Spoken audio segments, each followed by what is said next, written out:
Hello, it's Sam Green here, providing advice on health and safety.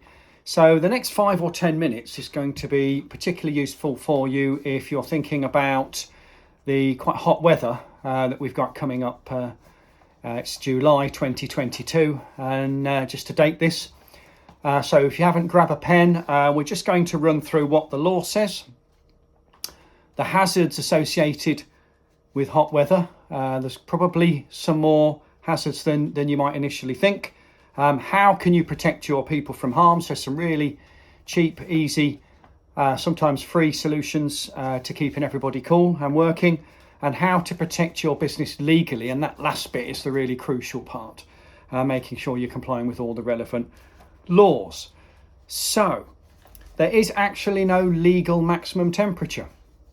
There is a thing called an approved code of practice, which in very, very simple terms, in plain English, just means guidance.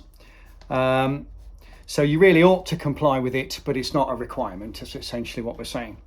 So there is no minimum temperature. Now, indoor environments, there is a requirement to have a reasonable temperature, but of course that begs the question, what on earth is reasonable? So we'll come on to talk about that.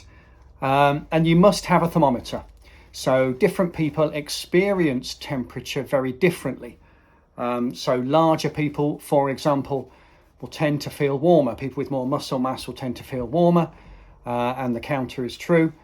And of course, typical male will normally feel temperature less acutely than typical female. They just have more, typically, on average, they'll have more nerve endings to sense temperature.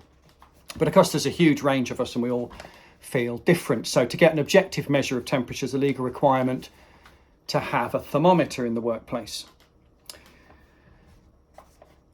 So what on earth does reasonable mean?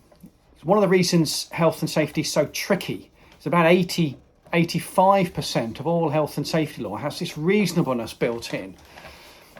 Ultimately, if we boil it down, what it means is what a judge would say in a court. They would make a judgment about what is reasonable. But there's a bit more to it than that. Essentially, if we apply what I would understand as the golden rule, in other words, you think about, well, what would I want? What would I expect? What would seem reasonable to me? But like I say, ultimately, that will be down to a judge to decide. So treat people how you would want them to be treated. So let's get on to some specifics about temperature. So there are actually 3 hazards, really 2 of which we're going to talk about just briefly, ever so briefly in this video. So we've got heat and we've got sunlight. And then the third one, which we're not going to cover in this video, is there might be associated hazards arising in terms of things like machinery or substances. So we could have increased risks of fire or explosion. We're not going to cover that in this video. This is all about protecting people and just keeping everybody as comfortable as they can at work in the forthcoming ludicrously high temperatures that we're all bracing ourselves for. So there are really only 2 hazards. Where risk assessment, or in particular health and safety, gets really tricky is that hazard isn't just one thing. Hazard's actually broken down in a risk assessment into 3 things, but that's where we come in. But I'm just going to run through some of the consequences. So these are the physiological or physical consequences to a human of being exposed to really high temperatures or sunlight. So we've got heat stroke or hyperthermia. In other words, the inside of your body just gets too hot for you to function. Now you can become really weak. If you've ever experienced a heat stroke or hyperthermia, you'll know what I mean. You can become really weak. You might have lack of ability to concentrate. So you might want to think about what you're doing with people that are operating dangerous machinery in that respect. You might get cramps, muscle cramps, and that might be due to a loss of salts from sweating. You could become really dizzy. You might even faint. You might start to feel sick, start to feel nauseous or dizzy. You could even get irritable. Some people might get really irritable. I know my dad used to when it was really hot. And that can actually even spill over into violence. So another sub-hazard really associated with very hot temperatures. People get more road rage, for example, or just get really irritable or even violent. So if your people are working with members of the public or in an enforcement role, then you might want to think about that in your risk assessment. And of course, the last one is sunburn, which is fairly easy to control in terms of sun cream. So how do we protect people? I've actually got 6 S's, so try and make it easy for you to remember. So the first one is slightly spurious, which is sustenance. In other words, the absolute best thing you can do when it's really hot to enable your body to regulate its own internal temperature is to drink plenty of water. The next one is to shift air. So to get some kind of a mechanical means of moving air, that might just be opening some doors and windows and get a natural movement of air. If there's some breeze outside, if you open a low door and a high window, that breeze will come through the building. You may be able to set up some kind of fan. The next item on here is thinking about the suit of clothing. So obviously loose clothing is particularly useful.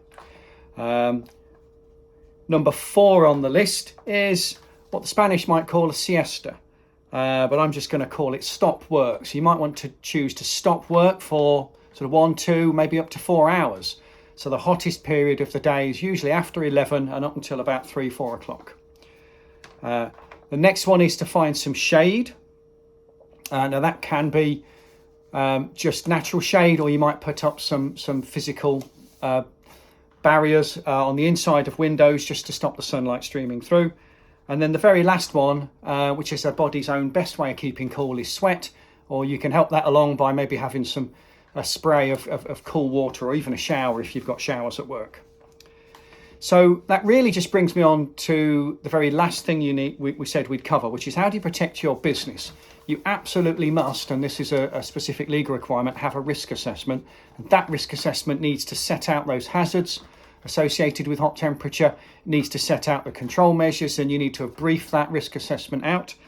And that's exactly where we come in. So that's what we would write for you and make sure that risk assessment will protect you. Now, I don't know if you're aware, but the vast majority of prosecutions that the enforcement people, the health and safety executive, bring on businesses is for failure to carry out a suitable and sufficient risk assessment.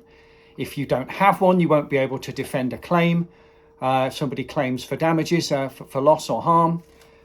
96% of HSE prosecutions are successful. And that's because most people just don't get risk assessments right. So that's exactly what we can help you with.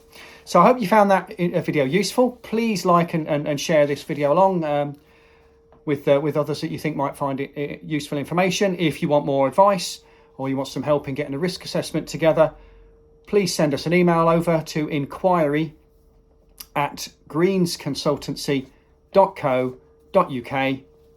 Thank you very much for listening, and keep drinking.